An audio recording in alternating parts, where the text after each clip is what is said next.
चमत्कारी बहू की लालची सास। राजगढ़ की गौरी अपने माता पिता की इकलौती संतान थी।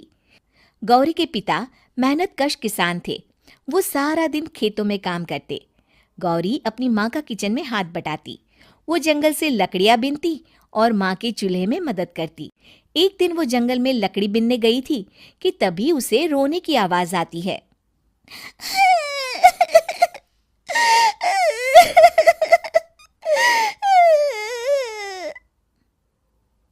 अरे, यहाँ कौन रो रहा है? इस जंगल में भला किसी के रोने की आवाज? जरूर कोई जंगल में फंस गया होगा। वो देखती है तो उसे एक परी दिखाई देती है जिसका एक पंख टूटा होता है। अरे, तुम कौन हो और क्यों रो रही हो? मैं परीलोक की रानी हूँ। पृथ्वीलोक में घूमने आई थी, लेकिन देखो ना, मेरे पंख ही टूट गए। अब मैं कैसे उड़ान भरूंगी? अरे, इसे जोड़ना तो आसान है। रुको, मैं अभी जोड़ देती हूँ। ये कहकर गौरी लकड़ी और रस्सी की सहायता से पंखों को जोड़ देती है। परी अपने जुड़े हुए पंखों को देखकर खुश हो जाती है और गौरी को वरदान देती है कि वो पूर्णिमा की रात किसी भी चीज को हाथ लगाएगी तो वो सोने की हो जाएगी। लेकिन गलती से अगर उसने किसी इंसान को छू लिया तो वो अगली पूर्णिमा तक सोने का ही रहेगा। गौरी घर आती है और सारी बात अपने माता पिता को बताती है। गौरी की माँ उसे कहती है, तू भी ना गौरी, सारा दिन परियों की कहानियां पढ़कर स्वप्न लोक में ही रहती है। नहीं माँ, मैं सच बोल रही हूँ। देखो, आज पूर्णिमा की रात है ना, इसलिए डर के मारे मैं कोई सामान भी नहीं छू रही हूँ। अच्छा, ऐसी बात है बिटिया रानी, तो जरा इस घड़े को हाथ लगा दे। गौरी घड़े को जैसी ही हाथ लगाती है वो सोने का हो जाता है। गौरी के माता पिता घड़े को देखकर हैरान रह जाते हैं। अगले दिन गौरी के पिता उस घड़े को सुनार के पास बेचने जाते हैं तो रास्ते में उन्हें कंचा काकी मिलती है। वो सोने का घड़ा देखकर गौरी के पिता से पूछती है, अरे गौरी के बापू, ये पीतल तो बड़ा चमक रहा है। अरे काकी, ये पीतल नहीं, सोना है, सोना बेचने ले जा रहा हूँ।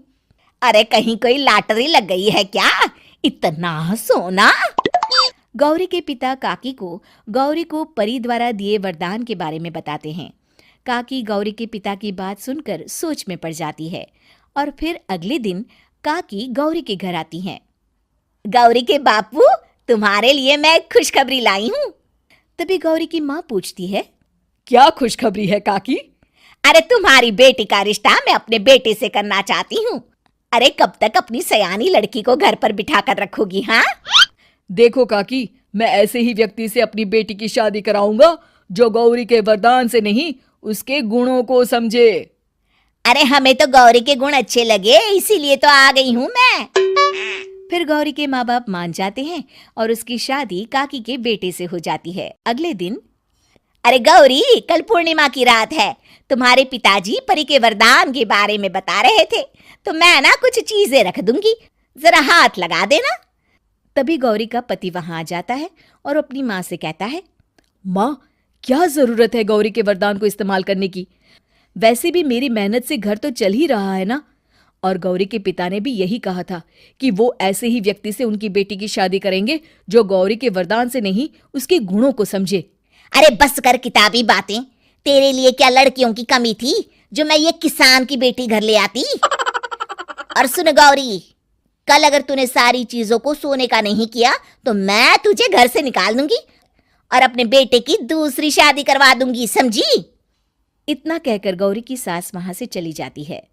अगली पूर्णिमा की रात गौरी की सास गौरी के सामने ढेर सारे बर्तन रख देती है और कहती है, जल्दी कर गौरी, रात खत्म हो जाएगी। जल्दी जल्दी इन सारे बर्तनों को हाथ लगाकर सोने का कर दे। गौरी करती भी तो क्या, वो जैसे ही एक छोटे से बर्तन को छूने वाली होती है कि उसकी सास भड़क जाती है। क्या मजाक बना रखा है? इतने छोटे से बर्तन में क्या होगा?